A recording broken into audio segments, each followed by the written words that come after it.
বাশার আল আসাদের উৎখাত এবং তার মস্কো পলায়নের মধ্য দিয়ে সিরিয়ায় প্রায় ৬০ বছরের বাথদলীয় শাসন ব্যবস্থার অবসান হয়েছে।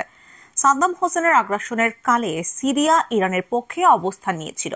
এর প্রতিদানে ২০১১ থেকে ১৭ সাল পর্যন্ত সিরিয়া ও ইরাকে ইসলামিক স্টেট ও আল কায়েদার আক্রমণ মোকাবেলায় বাশার আল আসাদের সরকারের পাশে দাঁড়িয়েছিল ইরান। রাশিয়া, ইরান এবং প্রতিরোধের অক্ষ বলে পরিচিত ইরানপন্থী সশস্ত্র গোষ্ঠীর সম্মিলিত জোট ইসলামপন্থী সশস্ত্র গোষ্ঠীগুলোকে পরাজিত করেছিল এবং আরব দেশ দুটির সার্বভৌমত্ব রক্ষা করেছিল। যাই হোক, আসাদ সরকারের সঙ্গে গণতন্ত্রের নামগন্ধও ছিল না। পশ্চিমা ও আরব নেতারা সিরিয়ায় ইরান ও রাশিয়ার ব্যাপক উপস্থিতিতে ভীত ও ক্ষুব্ধ ছিলেন। যে কোনো বিচারেই সিরিয়ার রাজনৈতিক ব্যবস্থার পরিবর্তন মধ্যপ্রাচ্যের ভূ রাজনীতিতে বড় পরিবর্তন নিয়ে এসেছে। স্বল্পমেয়াদী মূল্যায়নে ইরান, রাশিয়া, ইরাক ও ইরানি প্রতিরোধের অক্ষ আসাদের পতনে প্রধান ক্ষতিগ্রস্ত পক্ষ। আসাদের পতন মধ্যপ্রাচ্যে ইরানের ভূ রাজনৈতিক প্রভাব দুর্বল করে দিয়েছে। সড়কপথে হিজবুল্লাহর কাছে ইরানের অস্ত্র ও রসদ সরবরাহের একমাত্র রুট হচ্ছে সিরিয়া। ফলে এই সরবরাহ পথ বিচ্ছিন্ন হয়ে যাওয়ায় কেবল হিজবুল্লাহর জন্য কৌশলগত চ্যালেঞ্জ তৈরি করছে না, ফিলিস্তিন ইস্যুতে ইরান যে সুবিধা পায় সেটাও দুর্বল হয়ে যাচ্ছে। সিরিয়ার আসাদ সরকারের পতন ইরাকের নিরাপত্তার ওপরও বড় হুমকি তৈরি করেছে। ইরাকের কুর্দি অধ্যুষিত অঞ্চল এবং সুন্নি সংখ্যাগরিষ্ঠ অঞ্চল, দুই অঞ্চলের ক্ষেত্রে সেটা সত্য।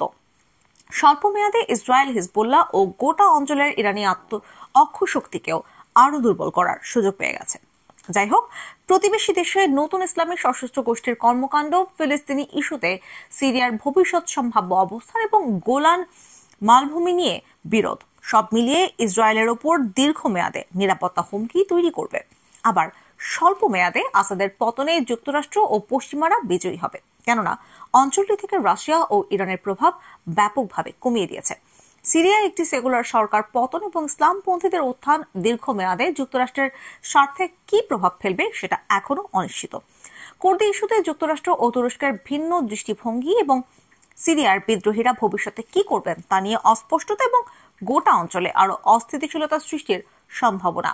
এসব কারণে সেটা বলা সম্ভব হচ্ছে না। তুরস্ক এই ঘটনার মূল বিজয়ী।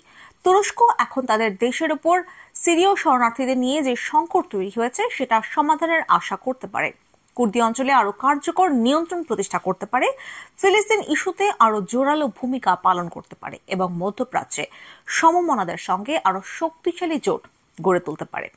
আরব দেশগুলো সিরিয়ায় ইরানের প্রভাব খর্ব হওয়ায় সন্তুষ্ট হলেও হায়াত তাহরির আল শাম ও অন্যান্য সশস্ত্র গোষ্ঠীর অভিযান সংগঠিত করেছে তুরস্ক। এসব গোষ্ঠী মুসলিম ব্রাদারহুডের সঙ্গে সংশ্লিষ্ট। মিশর, সৌদি আরব, সংযুক্ত আরব আমিরাত, জর্ডান সহ বেশ কিছু আরব দেশ মুসলিম ব্রাদারহুড ও দলটির মতাদর্শের বিরোধী।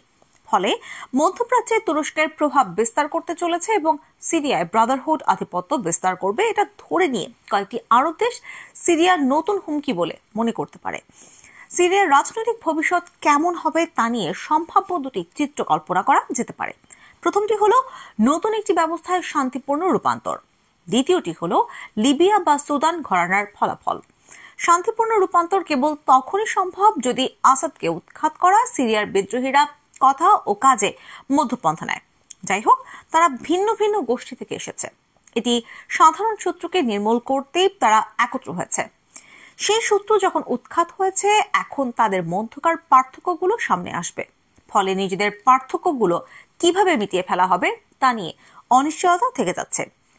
বিরোধী পক্ষগুলো তাদের মধ্যকার বিরোধ যদি শূন্যে নামিয়ে আনতেও পারে, তারপরও কুর্দিদের সঙ্গে তাদের সংঘাত এবং তুরস্কের অবস্থান একটি ঐক্যমত প্রতিষ্ঠায় সবচেয়ে বাধা হয়ে দাঁড়াবে। এটি লিবিয়া ও সুদানের মতো সিরিয়াকে দীর্ঘমেয়াদী রাজনৈতিক ও নিরাপত্তা সংকটে ফেলে দিতে পারে।